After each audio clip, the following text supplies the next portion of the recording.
Episode 1 established the ground of the 2026 rupture, the moment the atmospheric delusion finally hit the wall of physical reality. But to understand why the wall collapsed, we have to move from the climate to the nodes. We are moving away from the person and toward the vacancy. A null is a systemic placeholder, a node in the architecture that occupies space and consumes the bandwidth of the sovereign vector while returning exactly zero structural value to the stack. It is the biological equivalent of a heat sink, absorbing the kinetic energy of builders and radiating it back into the system as waste heat and noise. In Episode 2, we zoom into the rot in the basement to audit the phenotype of failure that has turned our civilization into a hospice. Part 1. The anatomy of the null. The null is not a personality defect. It is a metabolic failure. In the thermodynamics of agency, a null functions as a point of absolute resistance. They survive through a process of atmospheric shielding, generating a fog of emotional complexity and vibe checks to serve as a defensive perimeter. If they can force the room to prioritize processing feelings over auditing output, they remain. Part 2. Managed Decay, the institutional hospice.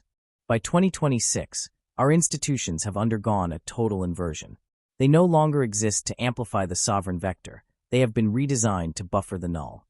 This is the state of managed decay. We have granted a universal veto to the least agentic nodes in our society, allowing the most fragile participants to halt construction the moment it feels too high pressure. This is trauma-informed sclerosis, the weaponization of empathy to paralyze agency. Our bureaucracies are no longer in the business of curing the housing crisis or fixing the energy grid. They are simply running the hospice protocol, ensuring that the death of agency is as comfortable as possible for the null nodes, regardless of whether the roof holds up or not. Part 3. The plumbing of the collapse. To understand the 2026 rupture, you must follow the energy to the drain. We are currently living in an entropy export economy, a financial structure that explicitly rewards atmosphere over atoms. There is a catastrophic decoupling occurring. We pay a class of processors 6 figures to facilitate dialogue and manage vibes, while the people actually moving the concrete are taxed to subsidize the conversation. When you pay a null to export their mess, you shouldn't be surprised when the world becomes a junkyard. We are burning the literal fuel of our sovereign vectors to keep our parasites warm, and the 2026 rupture is simply the moment the fuel tank finally hits empty. The sound of the drain isn't just a metaphor. It is the mechanical reality of a system where the energy flows away from construction and toward the vacancy. In the world before 2026, you could afford to ignore the null. You could subsidize the vibe check and the process pause because the system had enough excess fuel to keep the lights on while you debated the atmosphere. Those days are gone. In a structure under stress, a bystander isn't just a witness. A bystander is the load. And a load that requires validation to stay upright is a parasite on the agency of everyone around them. Look at the field around you.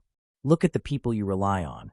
If they aren't actively reducing the entropy of your mission, they are exporting their chaos to your desk.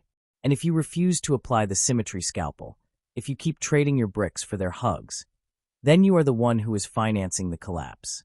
The rupture doesn't care about your empathy. It doesn't care about your good intentions.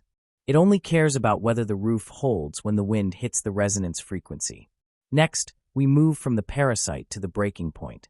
We calculate the exact mathematical limit where the weight of the null finally snaps the beam. Episode 3. The resonance ceiling. The audit is live. The choice is yours. Are you reducing the entropy, or are you just exporting the mess?